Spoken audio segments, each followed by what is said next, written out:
Listen carefully, because this is where most men lose before they even begin. You have been taught that to win someone's attention, you must be present, consistent, always there. You reply fast, you show interest openly. You make yourself available at every moment she calls. And in your mind, this feels right.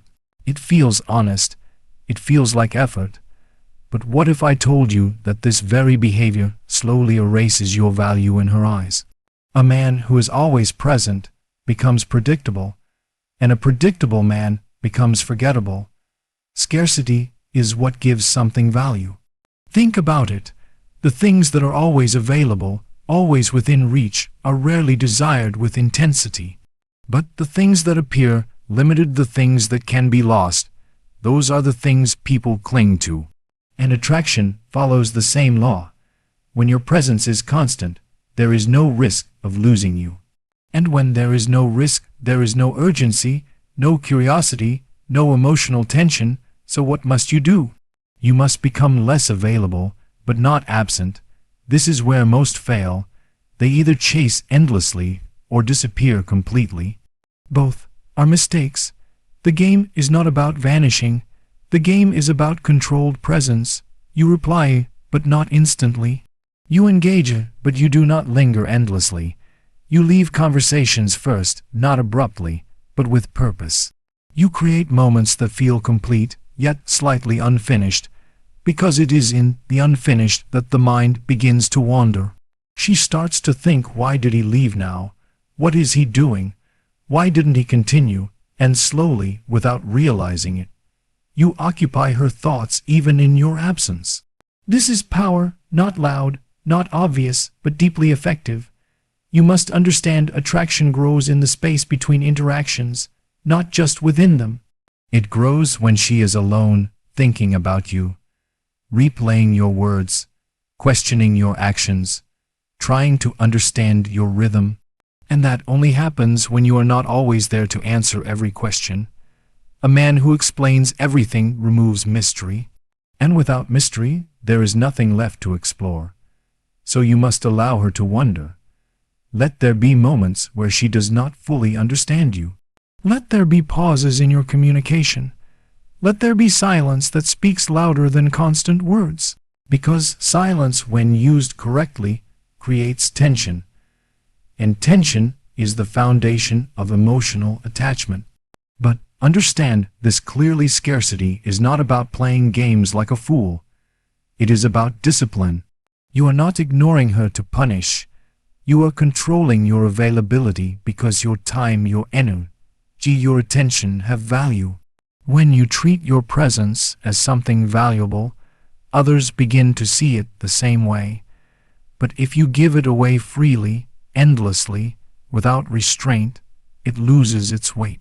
You must have a life beyond her, not as an act but as a reality. Your purpose, your work, your focus, these are not distractions. They are your foundation. When you are busy building something, you naturally become less available. And this natural scarcity is far more powerful than forced absence, because it is real, and she can feel the difference. She senses that your world does not revolve around her, that you are not waiting, not dependent, not desperate for her attention. And in that realization, something shifts. You become a challenge, not an obstacle, but a puzzle. Someone she cannot fully predict. Someone she cannot easily control. Someone whose attention is not guaranteed. And that uncertainty pulls her in, because the human mind is wired to chase what it cannot fully secure. But there is another layer to this. When you are not always available, your presence becomes an event. Something she notices, something she feels. Your messages carry more weight. Your words feel more intentional. Your time feels more valuable because it is not constant. It is chosen, and being chosen is far more powerful than being constantly given. You must also learn the art of leaving at the right moment. Do not stay until the energy dies. Do not stretch conversations until they become dull. Leave when the moment is still alive, when she is still engaged, when there is still something left unsaid. Because that unfinished feeling creates anticipation, and anticipation is addictive. She begins to look forward to the next interaction, to the next message, to the next moment with you, not because you are always there, but because you are not. And slowly, without realizing it, she starts adjusting her behavior. She responds faster. She invests more. She tries to hold your attention longer. Why? Because she feels on a subconscious level that your presence is not guaranteed. And anything that is not guaranteed becomes valuable. But you must remain consistent in your inconsistency. This does not mean being erratic or confusing without purpose. It means maintaining a rhythm that is yours, not hers. You decide when to engage. You decide when to step back. You decide the pace, because the one who controls the pace controls the dynamic. And once you control the dynamic, you control the emotional direction. She begins to follow your rhythm, to adapt to your timing, to align with your presence, and in doing so, she slowly becomes more invested than you. This is the illusion of scarcity. You are not truly rare, but you appear rare because you do not give yourself freely. You are not distant, but you create enough space for desire to grow. You are not unavailable, but you are not easily accessible. And in that delicate balance, attraction deepens. Not through force, not through effort, but through absence that speaks louder than presence. Understand this: the human mind does not become addicted to stability. It becomes addicted to emotional variation. Comfort is peaceful, yes, but it is also forgettable. It does not grip the mind. It does not linger in memory. It does not create obsession. What creates obsession is contrast, the shift between warmth and distance, attention and silence, certainty and doubt. And this is where controlled emotional chaos begins. Most men make one fatal mistake. They choose one emotional state, and they stay there. Either they are constantly kind, constantly available, constantly predictable, or they attempt to be cold, distant, and detached all the time. Both approaches fail, because when there is no change, there is no stimulation. And without stimulation, the mind loses interest. You must become something else entirely. You must become unpredictable but not unstable, calculated but not chaotic without purpose. This is not about losing control. This is about mastering contrast. One moment you are fully present, engaging, attentive. You make her feel seen, heard, understood. Your energy is warm, inviting, almost magnetic. In these moments, she feels comfortable around you. She feels a connection forming, something real, something grounding. And just as that comfort begins to settle, you shift. Not dramatically, not aggressively, but noticeably. You become slightly distant. Your replies slow. Your tone becomes more neutral. Your attention is no longer constant. You are still there, but not the same way you were before. And in that shift, something powerful happens inside her mind. She notices, because humans are wired to detect change, especially emotional change. It triggers curiosity, concern, and most importantly, attention. She begins to ask herself questions. Did something change? Did she say something wrong? Why is he different now? And just like that, her focus turns toward you. This is the beginning of emotional investment. Because when someone starts analyzing your behavior, trying to understand your shifts, trying to decode your energy, they are no longer passive. They are involved, and involvement leads to attachment. But here is the key: this must be controlled. You are not being inconsistent out of confusion. You are not reacting emotionally like someone without discipline. You are choosing when to be warm and when to pull back. You are creating emotional contrast with intention. Because the mind does not crave constant happiness. It craves the return of happiness after its absence. Think about it.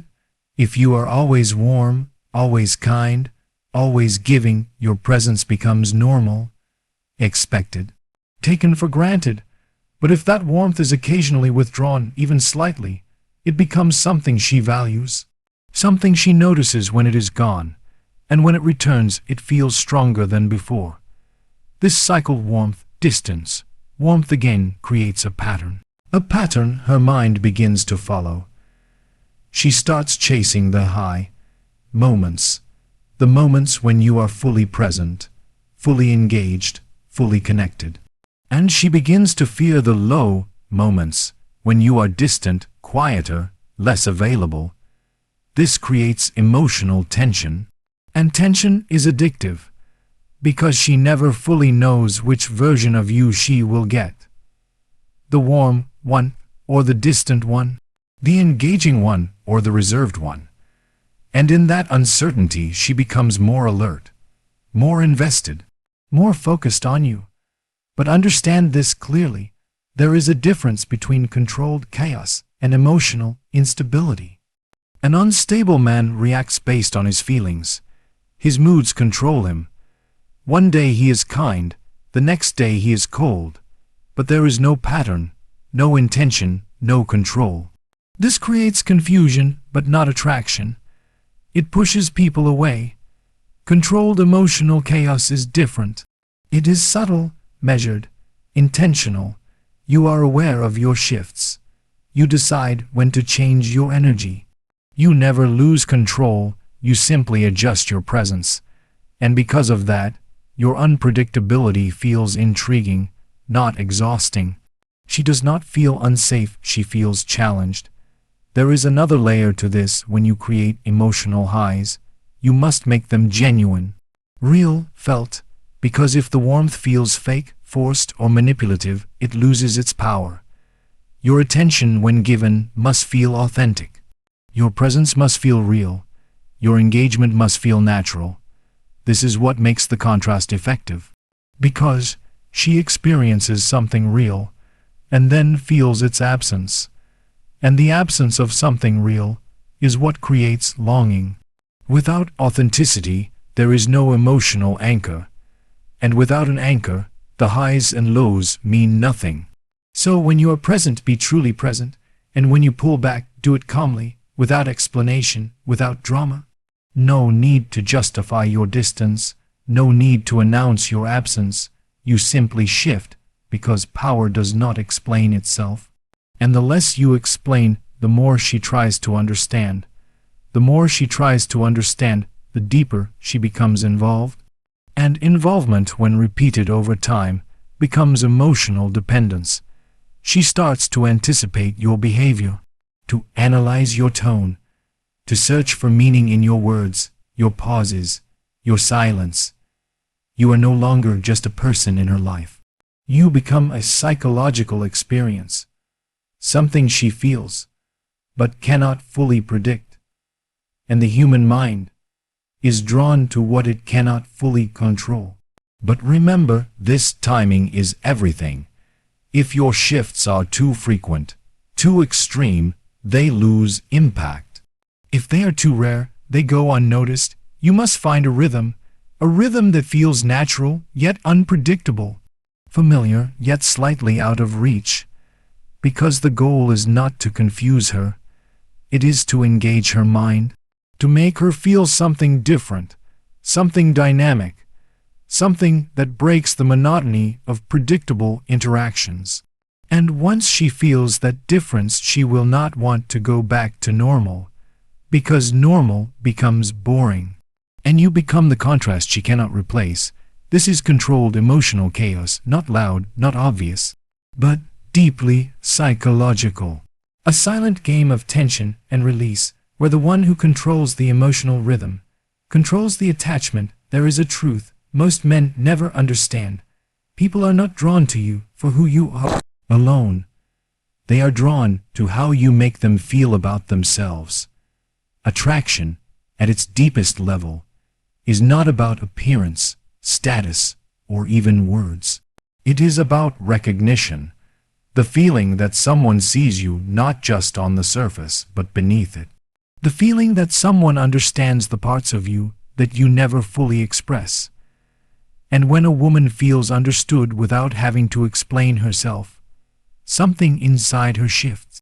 She lowers her guard, she leans in, because she believes she has found someone rare.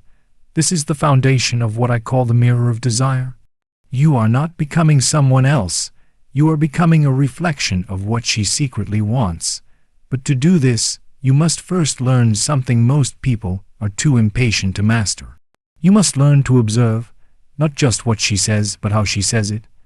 Not just her words, but her tone, her pauses, her expressions, her energy. Because what people reveal directly is only a fraction of what they truly feel. The rest is hidden in subtle signals. She might talk about independence but crave emotional security. She might present confidence but carry quiet insecurities. She might joke about certain desires but mean them more seriously than she admits. And if you are attentive, if you truly listen, you begin to see patterns. Patterns that reveal who she is and, more importantly, who she wishes she could be. This is where most men fail. They try to impress, they try to perform, they try to show value, but the truth is, people are not impressed by what you show them. They are moved by what you reflect back to them.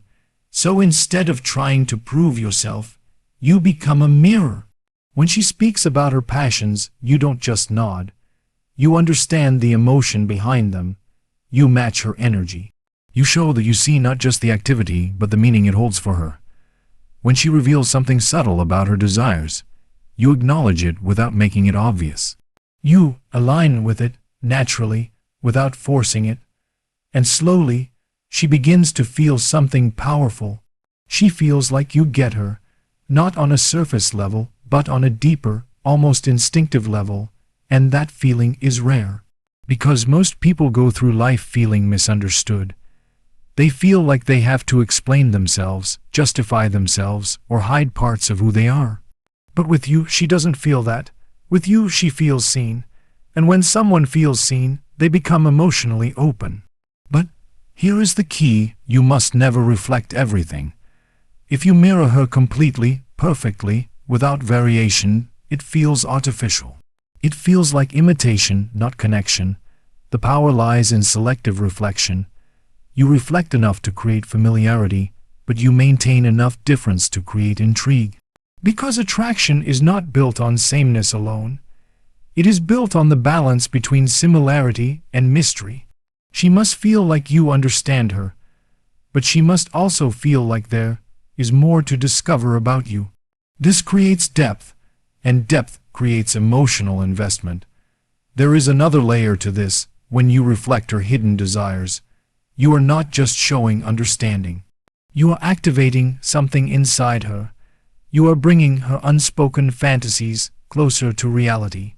If she desires adventure, you embody a sense of unpredictability.